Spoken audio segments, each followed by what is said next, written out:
welcome to Red Star over Sheffield. My name is Roger McKenzie.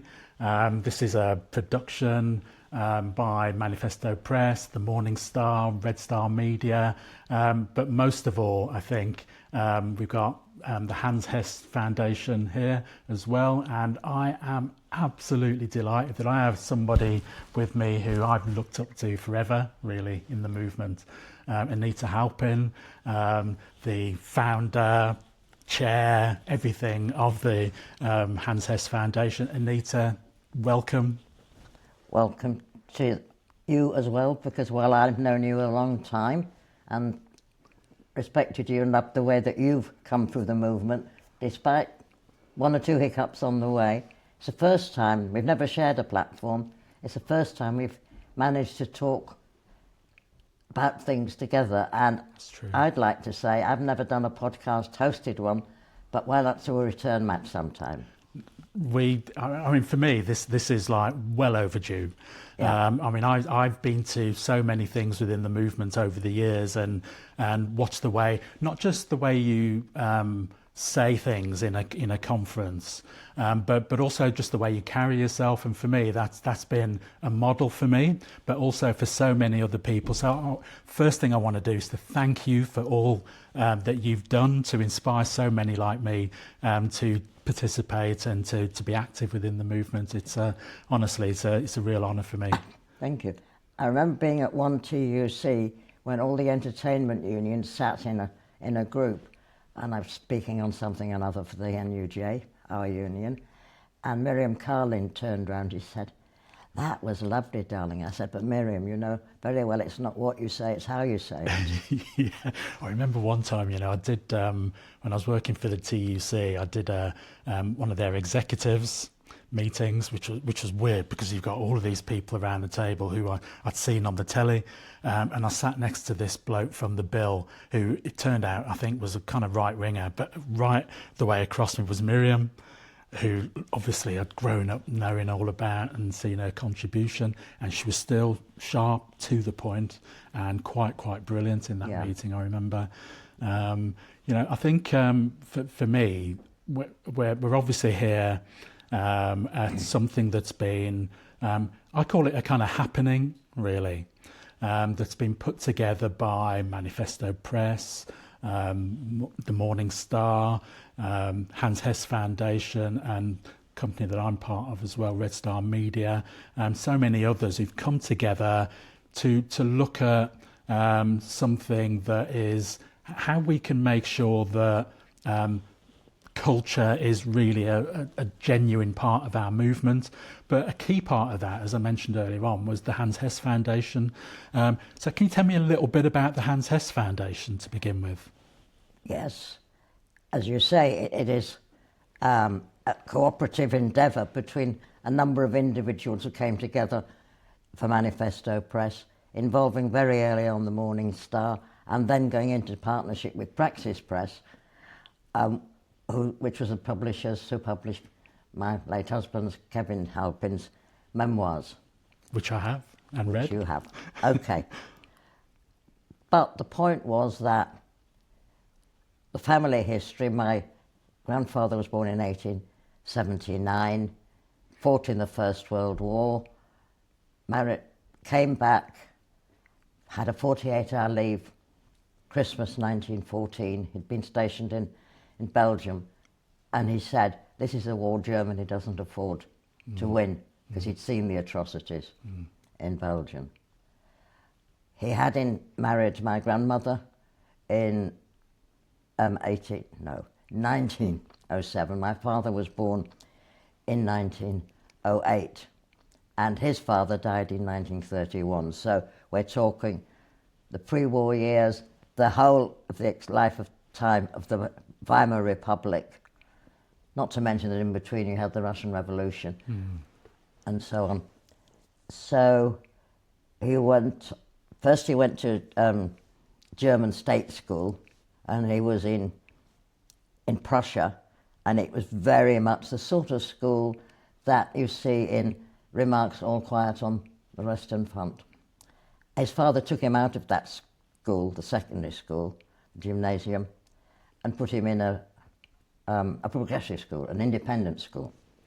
The first one he went to was up somewhere in the mountains. There are loads of those in Germany. And the teachers, even his form tutor, for instance, had been a supporter of the Munich Soviet Republic, and in fact, I believe for a short time served as the culture secretary of the Munich Soviet Republic. So he went through school. It was a very progressive school, and when he got to the equivalent of the sixth form, the reading mat in the common room included Impricor, the magazine of the International, which was subtitled For Peace, the lasting economy and peace, or the other way around. Then, as I say, his father died in 1932. The factory didn't survive the Wall Street crash, because my grandfather thought he could beat Wall Street and invested very unwisely. So the factory, which by that time was the largest employer in the town in Erfurt, in the former, what became the former GDR, died in Christmas 1932. My father went to Berlin, got a job as a sub-editor of all things, on what would be the equivalent of the Sailor and Cutter, which is a trade press for the tailoring industry. Then the poem was Aryanised, and he waited till May the 1st to see if there'd be a popular uprising against the Nazis, which there wasn't. So he went to Paris for a short time, where he worked as an advertising copywriter, and also enjoyed, as a young man, life on the left bank in Paris and met all sorts of interesting people, allegedly played chess with Picasso. And then he came to London in 1936, and obviously was very keen to do his bit for the anti-fascist cause. Having been an advertising copywriter and previously marketing manager in this family shoe factory, he decided the best thing he could do is the only weapon he had at his disposal, which was the politics. So he wrote his first book, which was dated, didn't come out. It's only just come out with Manifesto Press, of course, on political propaganda, which it deserves repeating, which actually had a very chilling, spine-chilling chapter on Nazi propaganda, which proved to be horrifically, horrifyingly accurate and even worse. He also set up 2 anti-fascist magazines and was a founder member of the Free German League of Culture. When the Nazis invaded Belgium, the government, quite understandably, in my view, arrested and interned all enemy aliens. He eventually then was taken prisoner and went into internment, first at a holding camp on the Isle of Man, while the holiday boarding houses were turned into sort of dorms. Oh, right. Then he went on to file the infamous Wharf Mill, the Lancashire cotton mill, up to Glasgow, and then across to Canada in a deep-sea trawler catching herring, which was smoked on the ship, so everything stank of kippers.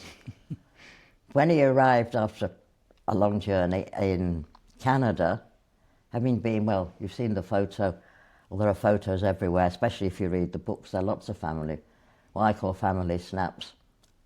He insisted on shaving and washing and changing. So then they got to the camp, which was obviously not by the sea, but inland for security reasons, quite clearly. And they were greeted, this raggedy mob of prisoners of war, non-combatant,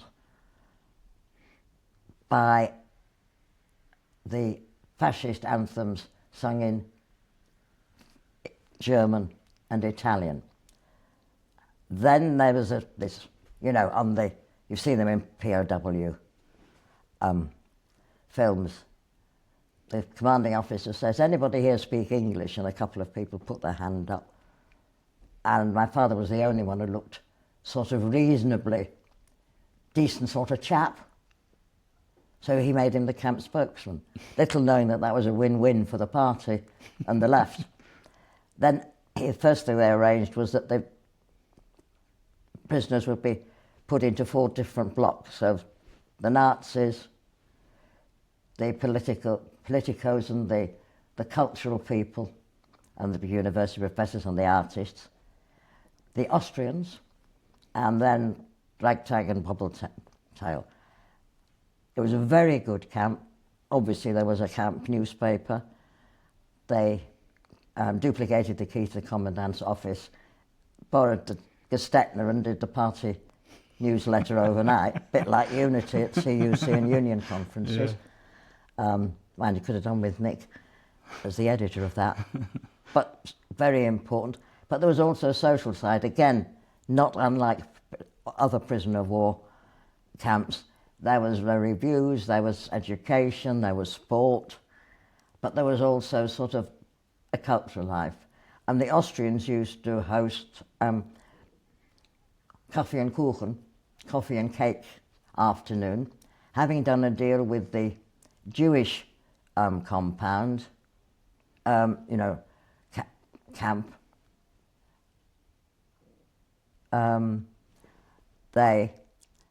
They took all the eggs, all the non-kosher eggs, and Canada had very good food hygiene laws, so you couldn't sell margarine dyed with yellow as butter, so the rations included butter. So that was very nice, and of course they played chess and whatever, and skat, which is the three-handed Viennese card game.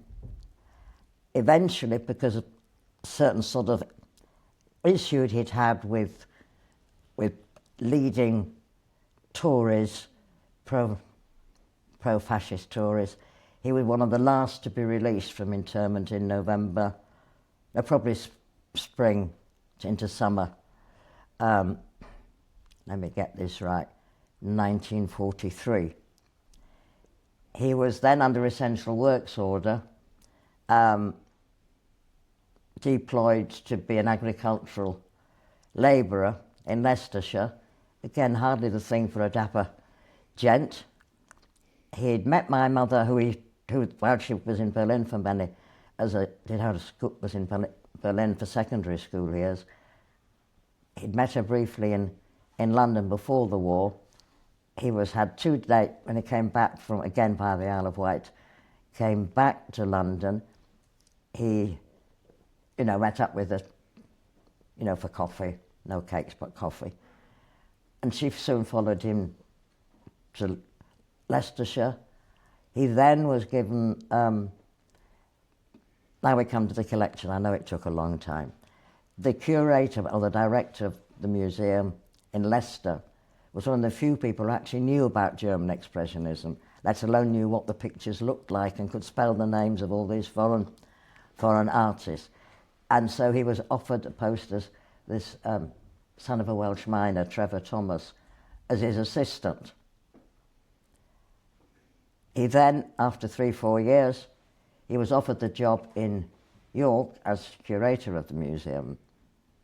Sorry, it was the City Art Gallery in York. And he and my mother had debated what was going to... This was before the end of the war. After the Red Army won, but before D-Day, after the Red Army won Stalingrad, liberated Stalingrad, but before D-Day, so they didn't know what was going to happen. Whether to go back to Germany, whether they'd go somewhere else in Europe, whether they'd stay in England. But the condition of him taking the job in York was to take British nationality. So the choice was made, and they had a second life in this country. So he was in Leicester for a few years, then in York, got involved with the festival, and then the final years of his life was in Sussex University's Reader of Art History. And that, unusually for a writer, his peak of his career was at the end of his life, rather than as a young, successful writer who then fades away and never writes another book or never writes another bestseller. By that time I was in, having done my first degree in London, I was in Sussex. I joined him in Sussex, the family in Sussex, and did my second degree at Sussex University. By that time, I then found work, I got married, so all the really productive years when my father was at Sussex University and we were living in Lewes, I didn't know, I never knew what was happening or anything about the books. Then when eventually Kevin died quite a few years ago, we'd just moved into a new house, my son was born, then my mother died, and then we had all the papers, and the books, and the letters, and some pictures from the collection, which at its height was 80 oil paintings, 200 watercolours and 4,000 graphics. Quite an extensive one. And what did we do? We had to bring up a family. He was busy, very active. The diary was full. So everything went into filing cabinets and boxes up in the attic and under the stairs. So when did you decide to turn this into a foundation? We'll come to that. Right, go on. So when Kevin died, sorry, I didn't mean to be rude. No, but it's it's okay. It's quite a long journey. When Kevin died, I suddenly thought now was time to look at it. So it was quite nerve-wracking. So I got all these things out, thank goodness, all typed, mostly typed. The folders labelled by my mother in writing that you could read, but you can't. My father's writing is completely illegible, both in English and German, and his French is handwriting somehow easier to read. And I started sorting. I always say it's a bit like playing patience. You put piles until you get a suit. And it so happened that Kenny Coyle of Praxis Press, who by that time was living, I think he was in Hong Kong at the time, had come over to see his Glasgow family and meet up with comrades in this country. So he helped me sort everything out. So he was like, as far as I'm concerned, he was in from day one of the project. Nick Wright, who is lucky to have been the only other person who actually knew my father, having been a student of his. And my father wrote stuff for the party's arts magazine, Artery, which is going to be, I understand they're going to restart now. Helped me sort it. And by November, now I never get the dates right, just before the COVID lockdown, we had the first volume ready. Then COVID came. 2 years of self-isolation. But the time wasn't wasted because Nick had by that time started and was working with Paul on Manifesto Press together. And the Manifesto team just grew up around it. And then I decided then it was all about the legacy. So the first thing I did, the family guest books, the ones from 2 volumes, one which is 1907 to 1932, 33, and the other which is up until they left York in 1936. I sent to the Bauhaus archives, who now have them, and they're called guest books, Gästebücher. They are going to be printed jointly between the Bauhaus and Manifesto Press, facsimile, with the original foreword, which you can find in volume 1 of the selected works, and other stuff. So a question that I'm asking, we're obviously at the Cultures in Resistance gathering at Wortley Hall in Sheffield.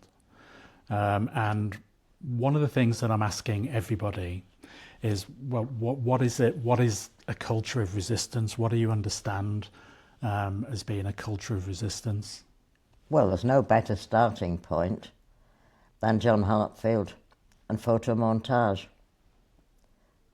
It tells a story, and there are a story, a warning,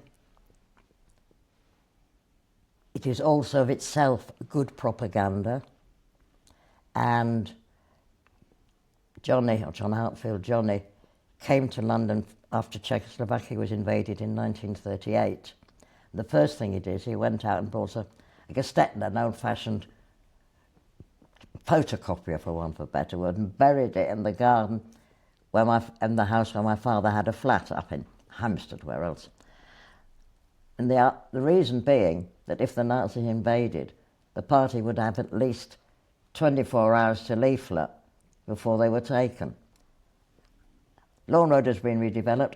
I don't know what happened to the Gestetner. So culture of resistance. It's also about propaganda and getting a message across.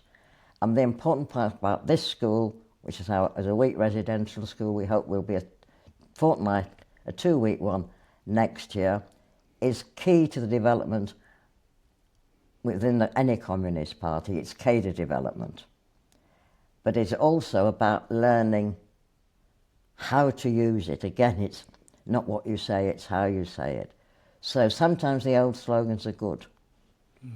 Educate, agitate, organise. You can organise by training yourself to railings. Sorry, you can agitate by training yourself to railings. Then the suffragettes would explain why they did that, to draw attention, to make publicity. You could go to Greenham Common.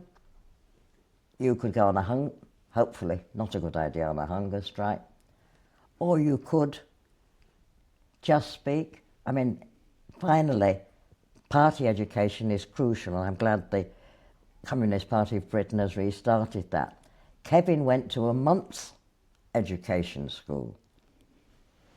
And so if you bring that in, and we bring in the youngsters, and I love it that here there is also something for younger children, like doing things, making things, going on nature walks, and so on. And I understand later on today we will be making pocket puppets out of all the cardboard boxes in which all the lovely books came here. So, till next time, Roger. Anita, thank you so much. Honestly, it's for me, it's really important to have a clear understanding about who Hans Hess was and about how the foundation came about, but also I think just an understanding about why we're here together at this time. I think it's really important that we don't just gather in a place and do things together and then everybody disperses across the world. Or decide, which pub shall we go to tonight and who's buying. We've been to too many of those events in the past. This is something different that is, I think, really important and to be built on, as you say, over the coming years. So again, can I again thank you, Anita, for being Anita Halpin, for being you, and for being an inspiration for so many people, and for helping us to realise this week as well. So thank you so much. And thank you for helping me realise how lucky I have been to still be reasonably fighting fit when I'm getting on a bit. Thank you. No worries, thank you. And so thank you so much. Again, thank you to Anita Halpin for having this chat with me. We'll be having more of these discussions during the week with other guests, other participants in this gathering at Wortley Hall. But for now, can I thank you on behalf of Red Star Media. This has been Red Star over Sheffield. There will be more Red Stars over Sheffield over the coming week. But for now, stay well, stay safe. Solidarity, comrades.